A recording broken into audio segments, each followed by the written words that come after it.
Hello আমার সাকিবিয়ান ভাইরা বোনেরা, একটা খুব গুরুত্বপূর্ণ বিষয় নিয়ে এখন আলোচনা করব এই ভিডিওতে। দেখো, সামনে কোন সিনেমাটা রিলিজ? মেগাস্টারের নিশ্চয়ই বরবাদ, যেটা রোজার ঈদে রিলিজ।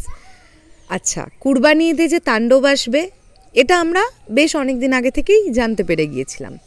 এখন কথাটা হচ্ছে, যে সিনেমাটা আগে মুক্তি পাবে সেই সিনেমাটা নিয়ে আমরা আলাপ আলোচনা বেশি করব, এটাই তো খুব স্বাভাবিক। এবার এখানে একটা কথা থাকছে যে ছবির প্রযোজনা সংস্থা যারা যখন যেভাবে প্রমোশন করবেন বলে মনে করবেন তারা সেটাই করবেন, এখানে কারোর হস্তক্ষেপ করার কিছু নেই, এটাও কিন্তু ঠিক কথা। এই যে আজকে সকাল থেকে হঠাৎ করে আমরা এটা অ্যাসিওরেন্স পেয়ে গেছি যে 28 তারিখে মেগাস্টার শাকিব খানের তাণ্ডব সিনেমার ফার্স্ট লুক ড্রপ করা হবে 28শে মার্চ, অর্থাৎ মেগাস্টারের জন্মদিনের দিন, এবং 24 তারিখ থেকে তাণ্ডব ফ্লোরে যাচ্ছে। এই খবরটা আজকে সকালবেলা আমরা পেলাম।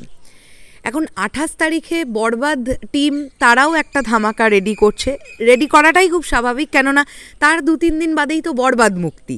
তাহলে যে সিনেমাটা এত তাড়াতাড়ি মুক্তি, সেখানে সেই সিনেমার টিম তো চাইবেই যে এরকম একটা স্পেশাল ডেতে তারা কিছু একটা ধামাকা আনবে, তাই নয় কি? তো বরবাদ টিমের তরফ থেকে আসবে ধামাকা, তাণ্ডব টিমের তরফ থেকেও আসবে ফার্স্ট লুক, এটাই জানতে পারছি বিভিন্ন পত্রপত্রিকার মাধ্যমে।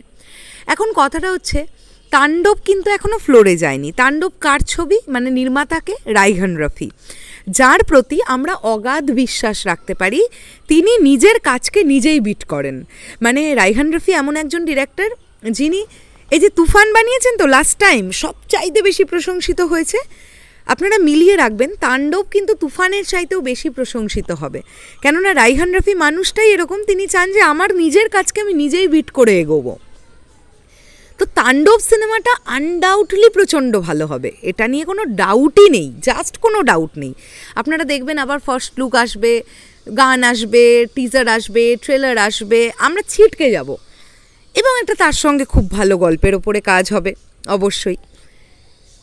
তো এই জিনিসটা, এই যে বরবাদ রিলিজের সময় যে তাণ্ডব নিয়ে আমরা এত কথাবার্তা বলছি বা এই যে আপডেটগুলো উঠে আসছে, এটা কি বরবাদের জন্য খুব একটা সুখকর ব্যাপার হচ্ছে? উত্তরটা কিন্তু হবে না। যে ছবিটা আগে মুক্তি, আমরা সেই ছবিটা নিয়ে একটু বেশি কথা বলবো, এটাই কিন্তু খুব স্বাভাবিক ব্যাপার। তাণ্ডব টিমের কাছে প্রচুর সময় আছে, তারা মন খুশি করে প্রমোশন করবে। তারা যখন প্রমোশন শুরু করবে তখন কিন্তু বরবাদ টিম তাদেরকে হস্তক্ষেপ করতে যাবে না। আপনারা একটা জিনিস লক্ষ্য করবেন, রাজকুমারের সময় একটা ব্যাপার ঘটেছিল, বিভিন্ন সাকিব ভাইয়ার বিভিন্ন ফ্যান পেজ থেকে এই বিষয়টা নিয়ে পোস্ট হচ্ছে, যে ব্যাপারটা আমাকে আরও অবগত করাতে সাহায্য করলো। যে রাজকুমারের সময় আপনারা ভেবে দেখবেন যে তুফান টিম, রাজকুমারের প্রমোশন চলাকালীন তুফান টিম তারা তাদের আপডেট নিয়ে ঢুকে পড়ছিল, যে কারণের জন্যে রাজকুমারের এমনিও প্রমোশন খুব একটা ভালো হয়েছিল না, আর তুফান ঢুকে পড়ার ফলে আরোই ভালো করতে পারেনি, এটা সত্যি কথা। তো বরবাদ একটা এত বড় স্কেলের ছবি, সবথেকে বড় কথা হচ্ছে প্রযোজনা প্রতিষ্ঠানটি নতুন, ডিরেক্টর তার এটা প্রথম বড় পর্দার কাজ। তো আমার মনে হয় যে তাণ্ডব টিম তারা তো খুব শিওর যে তাদের ছবিটা খুব ভালো হবে, তারা ভীষণই পরীক্ষিত একটি টিম।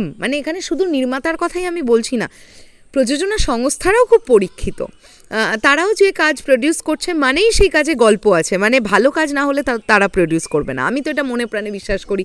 এসভিএফ যতক্ষণ না বুঝবে এই প্রজেক্ট দিয়ে আমার ব্যবসা ভালো হবে, ততক্ষণ এসভিএফ ঢুকবে না।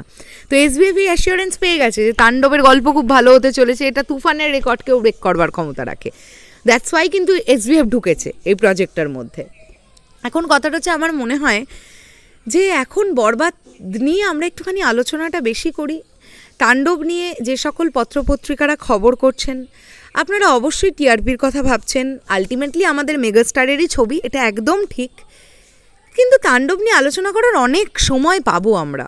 আমার মনে হয় এখন আমরা একটুখানি বরবাদ নিয়েই আলোচনা করলে ব্যাপারটা বোধহয় ভালো হবে, এটা আমার মনে হয়। এখন আমি জানি এরকম অনেকেই বলবেন আমাকে যে বরবাদের প্রমোশন কোথায় হচ্ছে, বরবাদ নিয়ে কি কথা বলবো, বাজে প্রমোশন হচ্ছে। তাদেরকে বলবো যে আপনারা প্রমোশন সম্পর্কে বা প্রমোশনের সংজ্ঞা আপনাদের কাছে কি আমার জানা নেই, বা শরৎ মিউজিক বেঞ্চেস টিমের জানা নেই। আপনারা যদি প্রমোশন শুধুই ভেবে থাকেন ভিডিও কন্টেন্ট, তাহলে সেটাই শুধুমাত্র প্রমোশনের অঙ্গ হতে পারে না। প্রমোশনের অঙ্গ অনেক কিছু হয়। বরবাদ team day by day promotion করছে। ইনফ্যাক্ট এই যে কিছুক্ষণ আগে আমরা জানতে পেরেছি স্টার সিনেপ্লেক্সের কর্মকর্তার সঙ্গে বরবাদের ডিস্ট্রিবিউশন পেপারে সাইনিং হয়ে গেল, এটাও একটা প্রমোশন। এই যে আমরা আপডেটগুলো পাচ্ছি, যদি তাণ্ডবের শুটিং শুরু হবে কবে, এটা যদি তাণ্ডবের প্রমোশন হতে পারে, তাহলে বরবাদ টিম স্টার সিনেপ্লেক্সের কর্মকর্তার সঙ্গে সাইনিং করে ফেললো, ডিস্ট্রিবিউশন তাদের সাইনিং পেপারে সাইন হয়ে গেল, এটা কি প্রমোশনের মধ্যে পড়ে না? এখন আপনারা বলতে পারেন যেখানে মুক্তি আর 9 দিন বাকি সেখানে এখনও কেন মেন কিছু কন্টেন্ট আসছে না, এটা একদম ঠিক কথা। কিন্তু তার মানে এটা নয় যে বরবাদ টিম চুপ করে বসে আছে, তারা কোনো প্রমোশন করছে না। একটা জিনিস তো আমাদেরও মাথায় রাখতে হবে, এটা তো প্রযোজনা সংস্থাটা তো নতুন। আরে একবারে তো এক লাফে তো কেউ এক গাছে উঠে পড়তে পারে না, তো এটা তো মানতে হবে। তাদের এটা প্রথমবার, তারাও শিখছে, নেক্সট টাইম আরও অনেক বেটার হবে। একটু তো আমাদেরও মানিয়ে নিতে হবে। হচ্ছে না যে প্রমোশন, তা তো নয়। যাই হোক, আমার এটা মনে হলো এটা নিয়ে আলোচনা করাটা জরুরি যে আমরা এখন একটুখানি বরবাদ নিয়েই থাকি। বরবাদটা মুক্তি হয়ে যাওয়ার পরে কিছুদিন বরবাদ চলে যাক, বরবাদ দারুণ চলুক, তারপরে আমরা ধীরে ধীরে তাণ্ডব নিয়ে আলোচনা শুরু করব। ততদিনে তাণ্ডবের ফ্লোর শুরু হোক না। রায়হান রফি গুছিয়ে প্রি প্রোডাকশন করেছেন, এখন ফ্লোরে যাবেন, তারপরে গুছিয়ে পোস্ট প্রোডাকশন করবেন। ওনার ছবি নিয়ে কোনো চিন্তাই নেই। বরবাদ নিয়েও আমি আশা রাখছি, কোনো চিন্তা নেই। বরবাদও খুব ভালো একটা ছবি হবে।